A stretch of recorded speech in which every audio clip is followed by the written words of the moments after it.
I'm Paula Snow, and on today's episode of Exploring the Emerald Coast, I am at the West Florida Railroad Museum. Welcome to Exploring the Emerald Coast, your ultimate guide to living the Emerald Coast lifestyle.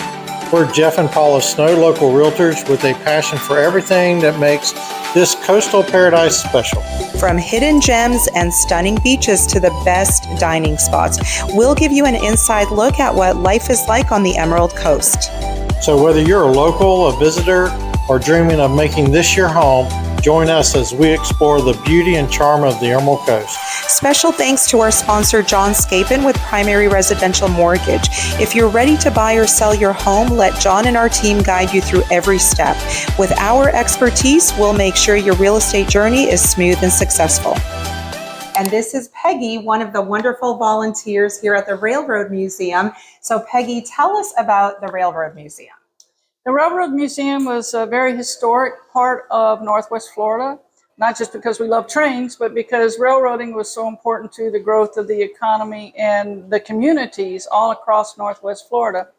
And so they've been very important, and the railroad coming here developed this area. When you look at towns like Milton, Chipley, Bonifay, all those towns came into being because of the railroad. So the railroad was very important.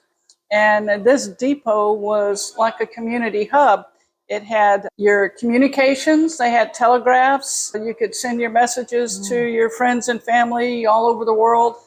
You could ship your packages. It was like the original UPS store. Wow, that's cool.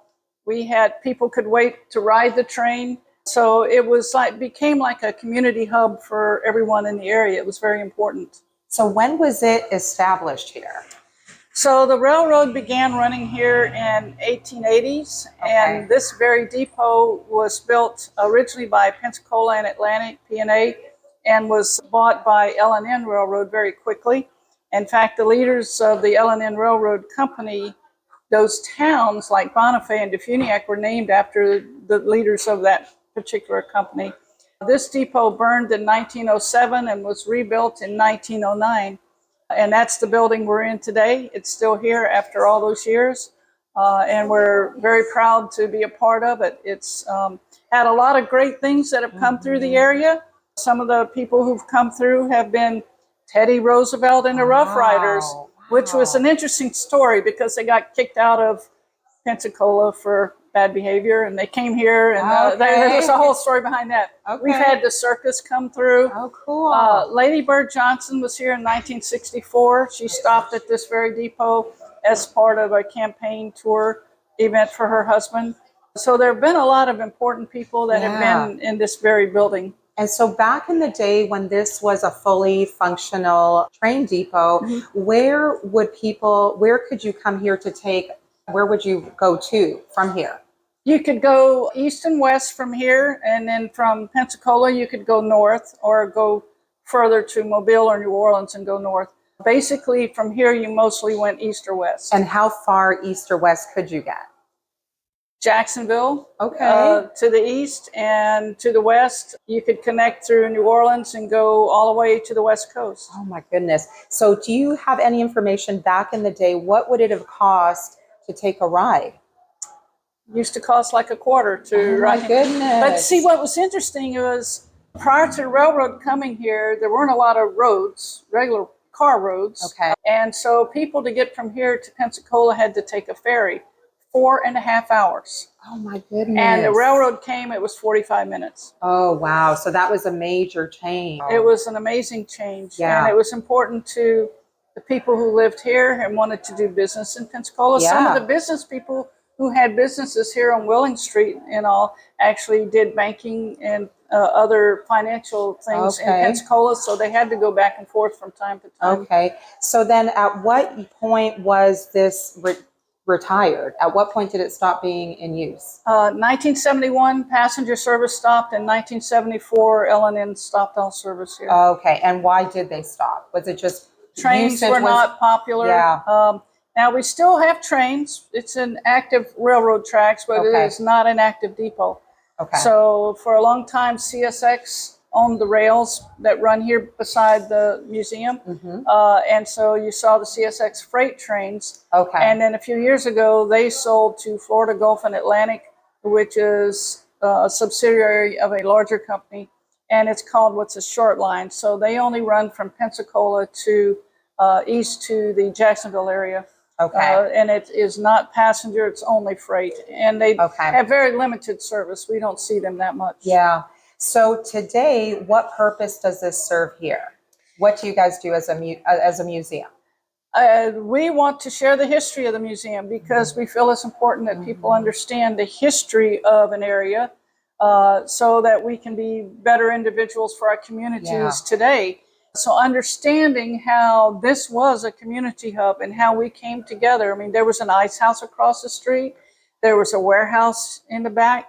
Chavers Feed started just across the street. They're down on 90 now. Okay. So this was a very important area. Yeah. And so it's important to us, we feel, to share the history of all those things with people so that they can become better people. And communications, we try to teach young people from telegraph to radio to dial telephones that were connected to the wall to cell phones now. It's funny. I've asked my kids, whenever we see the old phones, you remember the ones where you had to like... Yes, we have a couple. Yeah, and I tell my kids, I'm like, back in the day, we had to like dial a number, and so you turned and then like, and it was like so slow.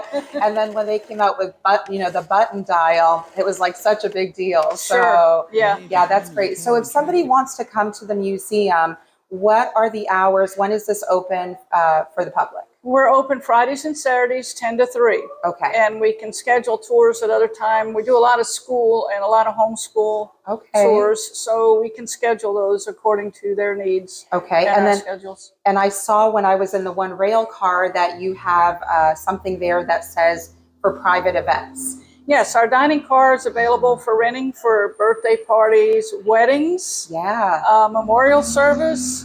A little bit of everything. We actually had a sorority tea party there recently. So it's real popular. It seats 36.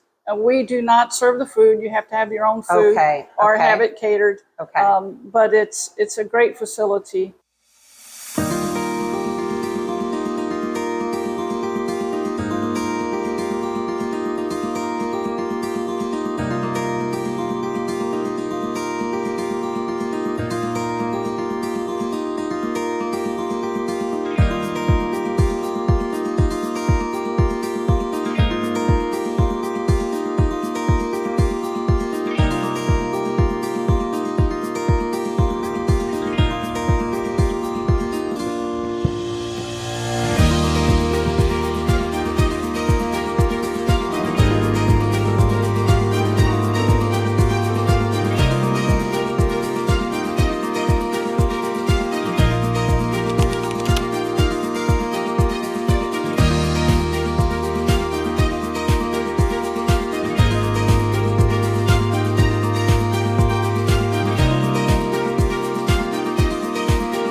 Well, I so appreciate you taking the time and being a volunteer here. And so thank you so much for taking the time to tell us about the Railroad Museum.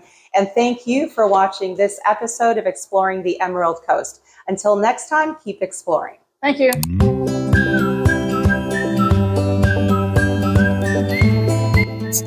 Thanks for joining us on this episode of Exploring the Emerald Coast. We hope you enjoyed discovering more about the incredible lifestyle here on the Emerald Coast. Remember, if you're looking to make this paradise your home, reach out to us. We're here to help. And a big thank you to our sponsor, John Scapin with Primary Residential Mortgage, for supporting the show. Don't forget to subscribe, leave a review, and share with your friends. Until next time, keep exploring.